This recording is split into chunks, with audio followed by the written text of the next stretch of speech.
कैसे हैं आप सभी? मुझे आशा है आप सभी अच्छे और प्रसन्न होंगे। चलिए आज हम पढ़ते हैं पाठ 12 एवयर।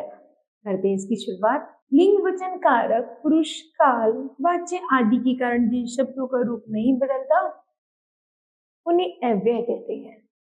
अव्यय शब्द दो प्रकार के होते हैं, विकारी शब्द और अविकारी शब्द। सबसे पहले पढ़ते हैं हम विकारी शब्द किसे कहते हैं।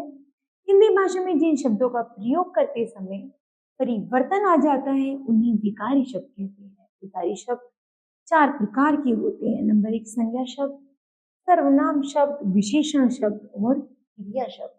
ठीक है, आप इनके विषय में पहले अध्ययन कर चुके हैं।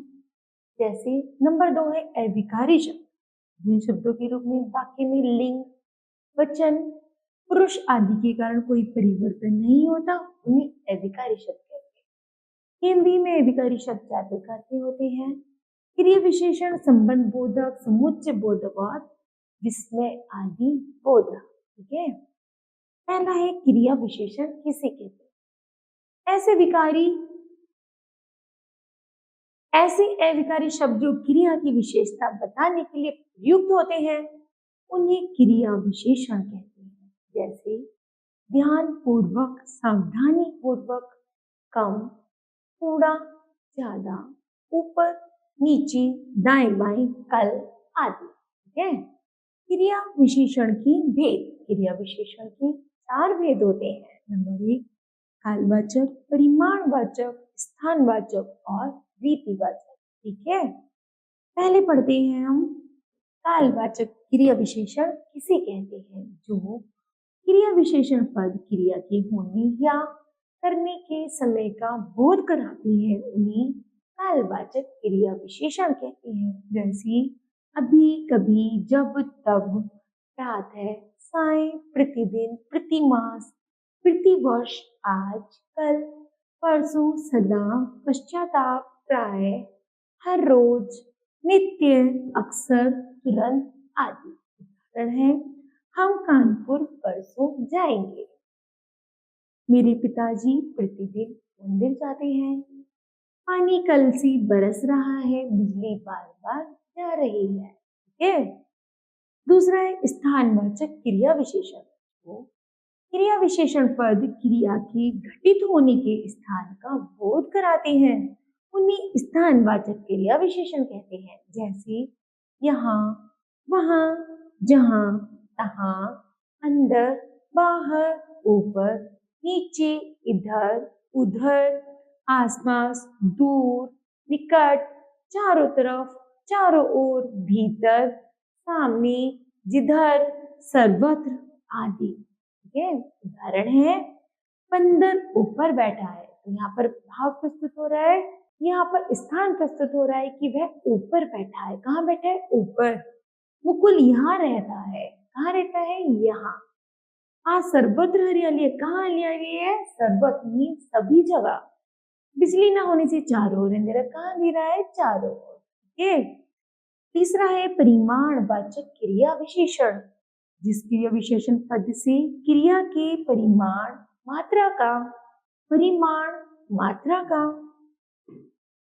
बोध हो अथवा यह बताए कि क्रिया कितनी मात्रा में हुई है उसे परिमाणवाचक क्रिया विशेषण कहते हैं। जैसे बहुत कम, कुछ, उतना, जितना, अधिक आदि।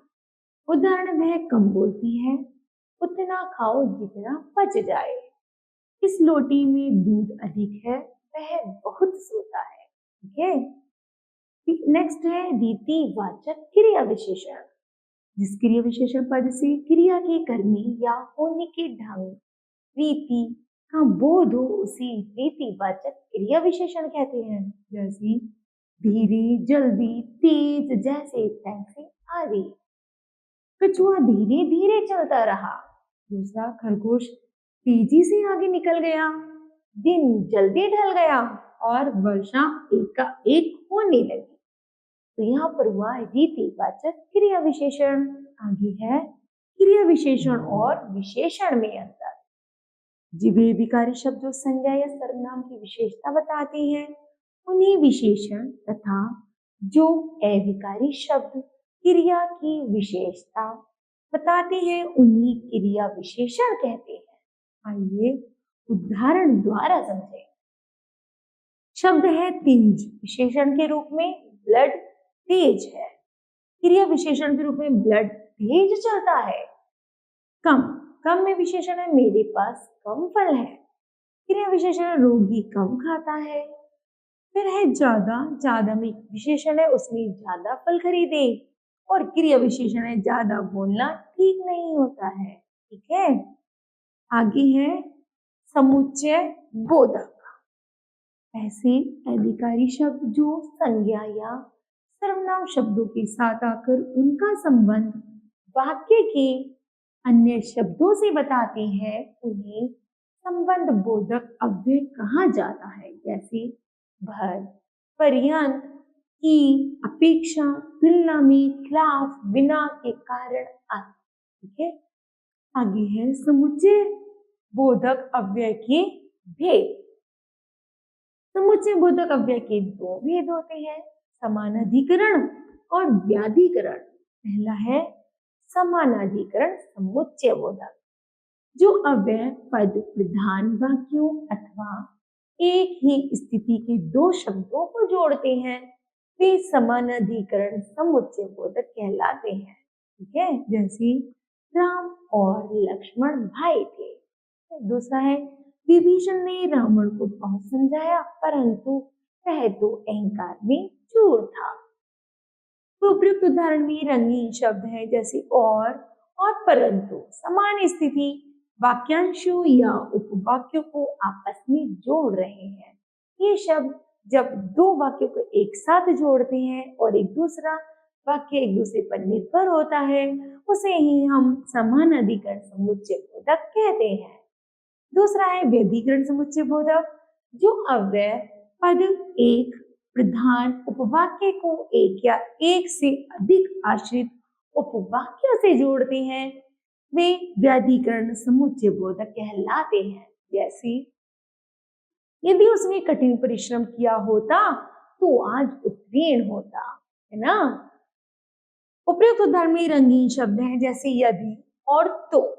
आश्रित उपवाक्यों को यहाँ पर पहला उपवाक्य पर दूसरा उपवाक्य क्या है, आश्रित है। यदि वह ऐसा करता तो ऐसा हो जाता है ना। तो जब वह आश्रित है तो आश्रित उपवाक्यों को मुख्य वाक्य से मिला रहे हैं, अतः यह व्यधिकरण समुच्चय बोधक है। ठीक है बच्चों, आगे है प्रमुख समुच्चय बोधक अव्यय। वो है ता, या, यो और की तथा एवं, ताकि, फिर, किंतु, परंतु, नहीं, मगर, जैसे, अतः, पर, तो, बल्कि, अथवा, अन्यथा, जिससे, मानो, तथापि, इसलिए, क्योंकि, अर्थात। ये शब्द क्या है, समुच्चय बोधक अव्यय है। आगे है संबंध बोधक, जो अव्यय पद संज्ञा या सर्वनाम का संबंध वाक्यों के अन्य शब्दों के साथ जोड़ते हैं, वे संबंध बोधक अव्यय कहलाते हैं। इन वाक्यों को ध्यान से पढ़ना है। मेरे घर के सामने एक नीम का पेड़ है, वृक्ष पर चिड़िया बैठी है, घर में माता जी खाना बनानी है, छत पर एक बंदर बैठा है। उस उदाहरण में जो भी सह शब्द है जैसे कि सामने, पर, में और पर, ये क्या है, संबंध बोधक है। इससे क्योंकि यह संज्ञा का संबंध वाक्य में प्रयोग अन्य शब्दों से करा रहे हैं, अतः ये संबंध बोधक अव्यय है। अर्थानुसार संबंध बोधक के भेद। संबंध बोधक अव्यय विभिन्न अर्थ व्यक्त करता है तथा जैसे कालवाचक, कालवाचक है के पहले, के आगे, के पीछे, के बाद, के पश्चात, के पहले। स्थानवाचक में है के ऊपर, के नीचे, के पीछे, के निकट, के पास, के भीतर, के मध्य, के बाहर। दिशावाचक में है के सामने, की ओर, की तरफ, के पास, के समीप, के निकट, के चारों ओर। स्थानवाचक में है के द्वारा, के जरिए, के सहारे, के नियमित। विरोध सूचक में के प्रतिकूल, के विरोध, के विपरीत, के उल्टे। समता सूचक में है के समान, के अनुसार, के तुल्य, की तरह। हेतु सूचक में है के कारण, के हेतु, के अलावा, के रहित, के सिवाय, के चलते। सहचर सूचक के में है के साथ, के समेत, के संग। व्यतिरेक वाचक है के अतिरिक्त, के अलावा, के बिना, के सिवा। ठीक है, आगे है हिंदी में दो प्रकार की संबंध बोधक अवयव का प्रयोग किया जाता है जब संबंध बोधक संज्ञा की विभक्तों के पीछे आए, जैसे गेहूं के साथ घुन भी पिस जाता है, ठंड के मारे बुरा हाल है। उपरोक्त उदाहरण में संबंध बोधक संज्ञा शब्द गेहूं और ठंड के पीछे प्रयोग किया गया है। जब संबंध बोधक बिना विभक्ति के आए, जैसे मैं वर्षों तक इस घर में रहा हूं। दूसरा है यह घटना कुछ दिन पहले की है, अर्थात उपरोक्त उदाहरण में संबंध बोधक अव्यय तक और कुछ बिना विभक्ति के हैं। ठीक है, आगे है संबंध बोधक और क्रिया विशेषण में अंतर। हिंदी भाषा में कुछ शब्द ऐसे होते हैं जो संबंध बोधक और क्रिया विशेषण दोनों में प्रयोग किए जाते हैं, परंतु जब ये शब्द क्रिया की विशेषता बताते हैं तो क्रिया विशेषण और जब दो संज्ञा अथवा सर्वनाम के बीच संबंध का बोध कराते हैं तो संबंध बोधक अव्यय कहलाते हैं, जैसे आगे, यहाँ, सामने, ऊपर, पीछे, नीचे आदि। ठीक है, शब्द है यहाँ, क्रिया विशेषण है रजत यहाँ रहता है, संबंध बोधक है रजत अपने मामा के यहाँ रहता है, तो रजत का संबंध है मामा से। उसी प्रकार है शब्द है सामने, क्रिया विशेषण है छात्रों सामने देखो, संबंध है छात्रों हमारे सामने आओ। ऊपर है शब्द, शब्द का क्रिया विशेषण है वह ऊपर सो रहा है, संबंध है वह छत के ऊपर सो रहा है, तो छत का किसी संबंध है ऊपर सोने से। उसी प्रकार है विस्मय आदि बोधक अव्यय। ये शब्द जो विस्मय, आश्चर्य, हर्ष, शोक, घृणा, प्रशंसा, चेतावनी आदि मन के भावों को प्रकट करता है, उन्हें विस्मय आदि बोधक अव्यय कहते हैं। निम्नलिखित वाक्यों को ध्यान पूर्वक पढ़िए। अरे पूरी बात तो सुन लो, आहा कितना सुंदर चित्र बनाया है, हे भगवान इसकी रक्षा करना। विस्मय आदि बोधक शब्दों को विस्मय सूचक चिन्ह द्वारा दर्शाया जाता है। विस्मय सूचक शब्द चिन्ह होता है यह है। ठीक है, आगे है प्रमुख विस्मय आदि बोधक अव्यय। विस्मय में होते अरे क्या, बाप रे, आह, ए, सच, ओ। हर्ष में होता है आहा, वाह, बहुत अच्छा, क्या खूब, शाबाश, धन्य आदि। शोक बोधक में हाय, उफ, हाय राम, आहा, ओ आदि। घृणा बोधक में छी छी, धत, धिक, थू थू आदि। प्रशंसा सूचक में शाबाश, वाह, बहुत सुंदर, बहुत खूब आदि। चेतावनी में रुको, ठहरो, सावधान, होशियार, खबरदार, हटो आदि। अभिवादन में है नमस्ते, राम राम, प्रणाम, चरण स्पर्श आदि। स्वीकृति अनुमोदन में ठीक है, अच्छा है, हाँ हाँ, अवश्य आदि। क्रोध में है चुप, अबे, जा जा, चल आदि। संबंध बोधक में अरे, ओ, हे, ए, अजी आदि। ध्यान दीजिए, कभी कभी संज्ञा, सर्वनाम, विशेषण और क्रिया आदि का प्रयोग भी विस्मय आदि बोधक शब्दों के रूप में किया जाता है, जैसे राम राम उसने बहुत बुरा किया, सुंदर, यह तो बहुत सुंदर है, विशेषण के रूप में कौन, आप बाहर क्यों खड़े हैं, सर्वनाम के रूप में।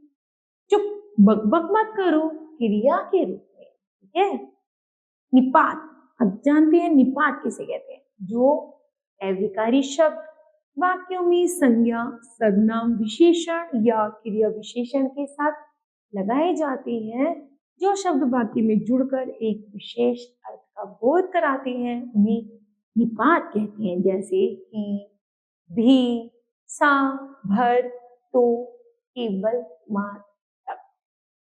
माली ने ही फूल तोड़ा है। यहाँ पर शब्द है ही। तुम भी रोहन को घर बुला रहे हो, यहाँ पर शब्द है भी। तो भी और भी पर जो बल देता है उसी को हम निपात कहते हैं। ठीक है बच्चों, तो बताओ बच्चों, आपने इस पाठ से क्या सीखा? तो हमने सीखा जिन शब्दों को वाक्य में प्रयोग करने पर परिवर्तन हो जाता है उन्हें विकारी शब्द कहते हैं। जिन शब्दों का वाक्य में प्रयोग करने पर कोई परिवर्तन नहीं होता उन्हें अविकारी शब्द कहते हैं। अविकारी शब्द 4 प्रकार की होती है: क्रिया विशेषण, समुच्चय बोधक, संबंध बोधक और इसमें बोधक। क्रिया विशेषण के 4 भेद: कालवाचक, स्थानवाचक, परिमाणवाचक और रीतिवाचक। समुच्चय बोधक अव्यय 2 प्रकार की होती है: समान अधिकरण और व्यधिकरण। जो अव्ययकारी शब्द वाक्य में जुड़कर एक विशेष अर्थ का बोध कराते हैं उसे निपात कहते हैं।